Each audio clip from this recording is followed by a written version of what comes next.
Sur ma chaîne YouTube, on raconte beaucoup d'histoires et d'anecdotes gravitant autour du rap. C'est aujourd'hui ce que je vais faire en vous racontant 3 histoires sombres que, je l'espère, vous ne connaissiez pas auparavant. Je préfère préciser, comme à chaque fois que je fais une vidéo sur ces thématiques, il n'y a absolument rien à glorifier dans tout ce que vous pourrez voir dans ces vidéos. Je suis simplement là pour vous partager des anecdotes sur des rappeurs qui m'ont choqué quand je les ai apprises. Toujours et encore, sans jugement ni glorification. Mais avant de commencer la vidéo, j'ai été contacté par les NFT de Kobalade qui sortent aujourd'hui à l'heure où je sors la vidéo. J'ai accepté cette collaboration à 2 conditions. Le fait de pouvoir vous prévenir qu'il faut vous renseigner sur le sujet ainsi que sur les risques et de comprendre le fonctionnement des NFT avant de vous y lancer. Et la deuxième, c'était que ça soit des NFT Utility. Le but des NFT Utility, c'est d'offrir des privilèges concrets dans la vraie vie aux détenteurs du NFT. Se procurer un NFT vous fait rejoindre la famille Lade. Régulièrement, certains membres de la famille Lade seront sélectionnés pour vivre des expériences comme des places de concert en backstage, des séances de studio avec Koba, des échanges avec l'artiste, être figurant dans un clip de Koba et plein d'autres dingueries. Il y a plusieurs niveaux d'NFT, du niveau 1 au 5 offrant au niveau 1 des avant-premières de son et un concert sur le métaverse, au 2 un print de ton NFT, au niveau 3 un print dédicacé de ton NFT par Koba lui-même, niveau 4 une place de concert et 5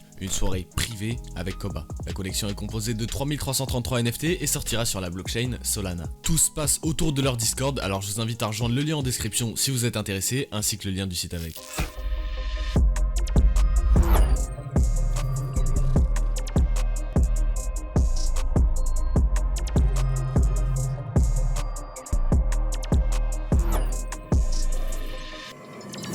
Wesh les gars, c'est Eden. Bien, je sais, j'ai pas eu le temps d'acheter un masque, je suis désolé, pardon. Est-ce que vous connaissez l'AF? C'est un très gros driller de Lyon qui s'est fait connaître avec ses séries de freestyle Appel masqué et non coupable. Il a eu également un clash avec Ziak sur le titre Félix Yusupov qui a beaucoup fait parler. Ça fait un petit moment que je l'écoute et il y a beaucoup de lyrics de ses sons et beaucoup de rumeurs autour de lui qui m'ont interpellé. Depuis donc la sortie de TNF3, son dernier album, j'ai pris la décision de me renseigner sur ce fameux rappeur. Fait mes petites enquêtes, trouvé 2-3 noms et je suis rentré en contact avec des gens qu'il connaît d'avant le rap et qu'il côtoie tous les jours afin d'en savoir plus. Et grâce à ça, j'ai reçu beaucoup d'informations à son sujet, des informations très intéressantes. Son vrai nom lui c'est Warren, il est né à Londres en 94 pour arriver à Villeurbanne très tôt dans sa jeunesse. Il y grandit, il fait sa vie comme n'importe quel enfant de son âge en vrai, jusqu'à ce qu'arrive la fin de son adolescence. La F va vivre un événement qui va le bouleverser. Ce fameux événement, c'est le décès tragique et brutal en pleine journée de son oncle, dans le quartier de la Péralière à Lyon. Ces sources m'ont été données par des personnes qui ont grandi avec lui, et en vérité, c'est un secret pour personne. Il a énormément de familles en région lyonnaise, cette histoire, elle est connue des gens de là-bas. C'est malheureusement cette disparition qui va le faire plonger dans le grand banditisme avec son fameux binôme, un homme que tout le monde appellerait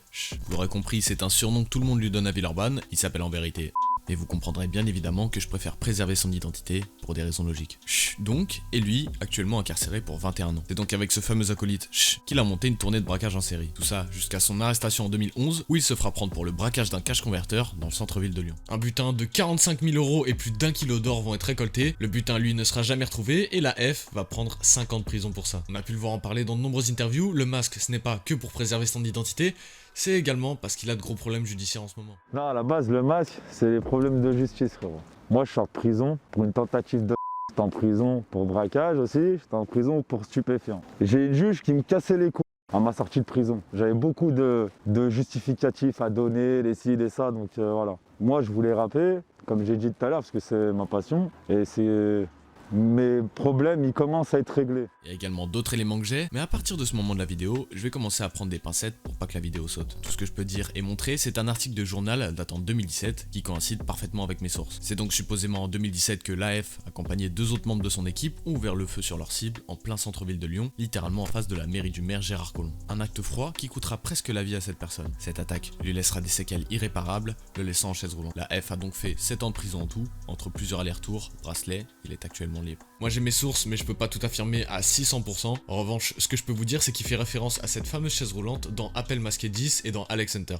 Big chaise roulante. Demande plus si ça va toi. Demande si ça roule. Tu dis pas de point de suture, la chaise roulante est électrique. Ils colleraient vraiment leur grand-mère. Je raconte ce qui se passe dans ma... Qu'est-ce qui se passe pour la rééducation? Encore pas plégiste gros. Si vous voulez vous intéresser à ce qu'il fait, je vous conseille Appel masqué 9, Non coupable 5 et Félix Yusupov, c'est très chaud. Dans tous les cas, l'AF cette année, il est concentré sur la musique et plus de bif. Je lui souhaite de prendre un meilleur chemin dans la musique, concentré là-dessus et... Caris, à l'époque, était plutôt proche d'un artiste du 93, il s'appelait Dorso, et ils avaient fait un feat qui s'appelait Napoléon. C'est Valentino, je ressors de chez Discoiret, armé comme dans un Tarantino, je rafale jusqu'à ce que tu sois arrêté. Seulement, leur collaboration n'est pas restée simplement dans le rap, puisque des histoires de rue ont été évoquées par Dorso dans une vidéo qu'il avait publiée pour régler ses comptes avec Caris. Les deux rappeurs étaient plutôt proches, notamment dans la rue, là où Dorso racontait qu'il avait fait beaucoup pour Caris et qu'il l'aurait traité de fils de... Caris ne lui aurait pas donné de force, pas de partage, pas de première partie, pas de deuxième feat, enfin bref, un manque de force. Dorso va donc sortir la fameuse vidéo. C'est toi-même qui me dis quand le truc qui sort, je vais le partager. De ta bouche, ta parole, gars.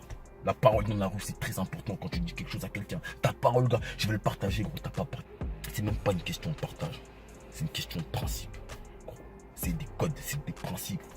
5 mois après, tu m'appelles, tu me dis je parle sur toi, je te dis c'est Beko, tu me dis c'est pas Beko. On commence, je t'explique les choses, tu commences à crier. Ouais, tu te fous de ma gueule, fils de... Or que tout le monde sait que ma mère elle est des gros. Mais t'es un gueudin. Et en parlant de briller, toi-même t'as fait le feat avec Booba et aujourd'hui t'as brillé. Parce que moi, personnellement, comment tu m'as pris, c'était comme si t'as vu, tiens, t'es peut-être le prochain. T'es pas venu me dire, ouais, une collaboration. Pour moi, comment tu m'as pris là, comment j'ai été pris, c'est comme si j'étais sur le prochain. Mais en fait, non, je le vois, en fait, c'était comme si c'était une utilisation. Cette vidéo, elle, ne va pas tomber dans l'oreille d'un sourd puisque des snaps de Dorso où il s'est fait attaquer vont tourner. Certains ont dit qu'il était tombé dans le coma, d'autres ont dit qu'il était à l'hôpital, de nombreuses rumeurs sont sorties jusqu'à un tweet de Dorso avec une vidéo où il danse. En revanche, il confirme bien qu'il s'est fait attaquer par 14 mecs.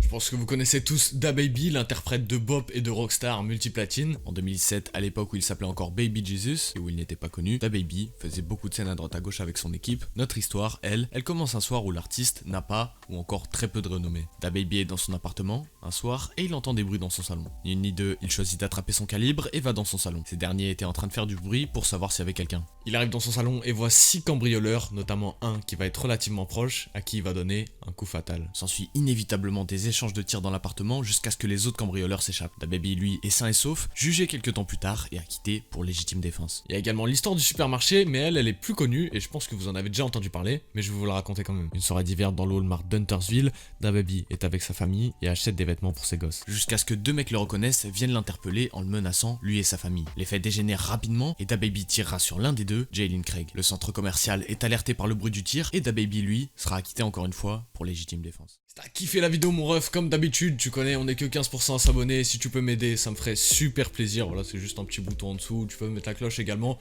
comme ça, tous les dimanches, 18h30, t'es au taquet, et tu verras, je suis hebdomadaire frère, moi je suis régulier. Tu peux m'aider à lâcher le like et le commentaire du référencement si t'as bien kiffé et que tu veux m'aider à taper les tendances, et si tu t'abonnes à mon Insta et à mon Twitter, surtout à mon Insta, bah tu vas gagner 500 000 $, hein, non, 500 000 euros quand même, ça sera plus pratique je pense. Tu vois, une fois que t'as fait tout ça, tu m'envoies un DM sur Twitter, tu m'envoies ton RIB, on s'arrange pour les 500 000, t'inquiète pas. N'hésitez pas à me dire ce que vous avez pensé de cette vidéo. Et moi je vous dis à dimanche prochain, 18h30, dimanche, comme d'hab. Puis voilà, hein. Force à nous, vive la propagande. Ciao.